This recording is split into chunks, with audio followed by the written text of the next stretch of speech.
வணக்கம். மார்ச் 18ஆம் தேதி இன்னைக்கான 3வது பதிவு. பங்குச்சந்தையில் நடந்த சில விஷயங்களை விரைவாக பார்க்கலாம்.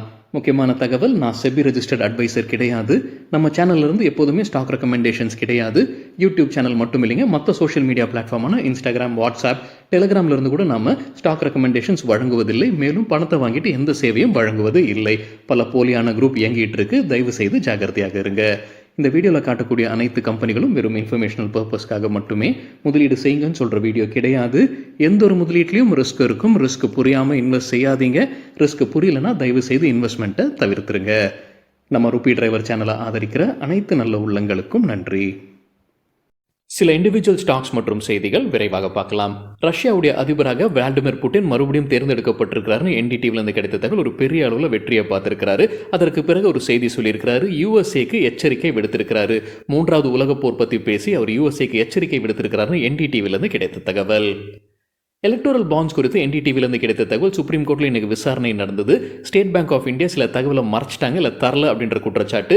என்ன ஆர்டர் பாஸ் பண்ணியிருக்கிறாங்க இப்போ சுப்ரீம் கோர்ட்னா, அனைத்து டேட்டாவும் ஸ்டேட் பேங்க் ஆஃப் இந்தியா வியாழக்கிழமைக்குள்ளார கொடுக்கணும்னு சொல்லியிருக்கிறாங்க.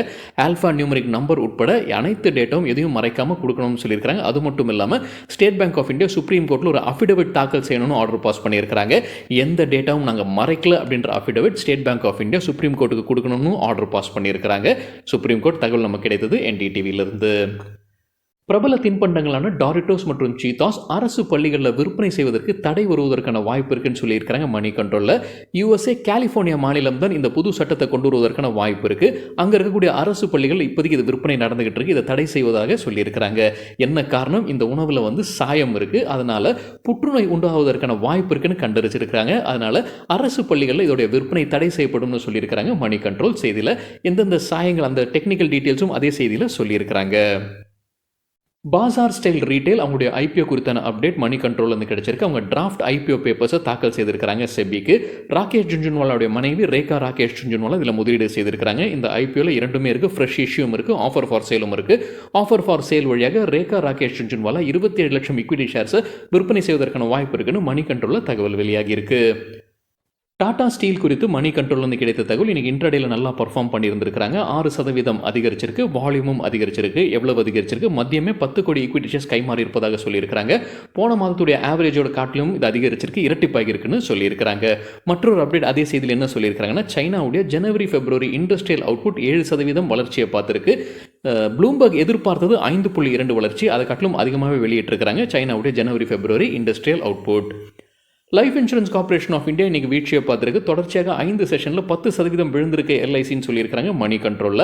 அவங்க என்ன காரணம் சொல்லியிருக்காங்கன்னா, அண்மையில் நம்ம ஒரு செய்தி பார்த்துருந்தாங்க. அரசு ஒப்புதல் வழங்கியிருந்தாங்க. 1.1 லட்சம் அவங்களுடைய ஊழியர்களுடைய சம்பளத்தை உயர்த்த போகிறாங்க. சராசரியாக 17% உயர்த்த போகிறாங்கன்னு.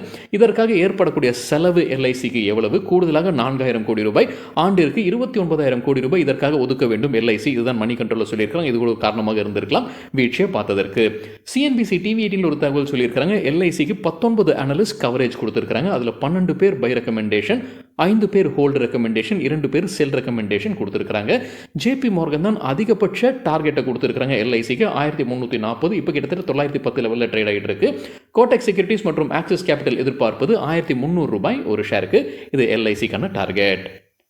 DJ media print and logistics தரப்பு ஒரு அப்டேட் இருக்கு. ஆக்சிஸ் பேங்க் கிட்ட உங்களுக்கு ஒரு கான்ட்ராக்ட் கிடைச்சிருக்கு. 2 ஆண்டிற்கான கான்ட்ராக்ட். அதோடைய மதிப்பு 0.82 லட்சம் ரூபாய்கள். மேக்ரோடெக் டெவலப்பர்ஸ் குறித்து சிஎன்பிசி டிவி 18 கிடைத்த தகவல், இந்த கம்பெனியுடைய ஷேர் பிரைஸ் 3 மடங்கு அதிகரிக்கும் அடுத்த 5 ஆண்டுலன்னு சொல்லியிருக்காங்க. யார் சொல்லியிருக்காங்க? ஜெஃப்ரீஸ் கருதுறாங்க. பை ரேட்டிங் கொடுத்திருக்காங்க. எதிர்பார்க்கிற டார்கெட் 3000 ரூபாய். வெள்ளிக்கிழமை க்ளோசிங் பிரைஸுடன் ஒப்பிட்டு பார்க்கும்போது 3 மடங்கு அதிகரிப்பதற்கான வாய்ப்புள்ளது. ஜென்சாலுடைய ஷேர்ஸ் நல்லா பர்ஃபார்ம் பண்ணியிருப்பதாக என்டிடிவி ப்ராஃபிட்லேருந்து கிடைத்த ஒரு தகவல். அப்பர் சர்க்யூட்டில் இருந்திருக்கு இன்னைக்கு இன்ட்ராடேல. அவங்க சொல்லியிருக்கிற காரணம் என்னன்னா, குஜராத்தில் அவங்களுடைய சோலார் ப்ராஜெக்ட் முடிச்சிருக்காங்க. அது ஒரு முக்கிய காரணமாக சொல்லியிருக்காங்க என்டிடிவி ப்ராஃபிட்டில். சில ப்ரொமோட்டர் ஸ்மால் கேப் ஸ்டாக்ஸ் உடைய ஷேர்ஸை வாங்கிட்டு இருக்காங்க. Small cap stocks, mid cap stocks ஒரு வீழ்ச்சியை பார்த்ததுன்ற செய்தி நம்ம பார்த்துருந்தோம். செபி புது விதிகளையும் கொண்டு வந்திருந்தாங்க அதோடைய மியூச்சுவல் ஃபண்ட்ஸ்க்காக. இப்போ ப்ரொமோட்டர்ஸ் அவங்களோட கம்பெனியுடைய ஷேர்ஸை வாங்க ஆரம்பிச்சிருக்காங்க மார்ச் மாதத்துலன்னு மணி கண்ட்ரோலில் தகவல் சொல்லியிருக்காங்க. எந்தெந்த கம்பெனிகள் அந்த பேரும் சொல்லியிருக்கிறாங்க: Praveg, man industries, snowman logistics, Gokul agro resources, Sarla performances fibre மற்றும் ஸ்டார் சிமெண்ட்.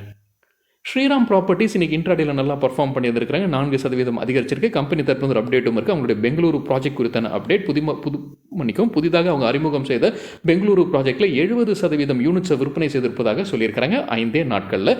இது ஒரு காரணமாக இருந்திருக்கலாம் இன்னைக்கு ஸ்ரீராம் ப்ராப்பர்ட்டிஸ் இன்ட்ராடேல 4% அதிகரித்ததற்கு. ஜெயக்குமார் இன்ஃப்ரா தரப்பு ஒரு அப்டேட் இருக்கு. என்பிசிசி கிட்ட இருந்து ஒரு ஆர்டர் ஜெயிச்சிருக்காங்க. 334 கோடி ரூபாய் மதிப்பிற்கான order. Delhi transport corporation depot அமைப்பதற்காகத்தான் இந்த ஆர்டர்னு சொல்லியிருக்காங்க ஜெயக்குமார் இன்ஃப்ரா.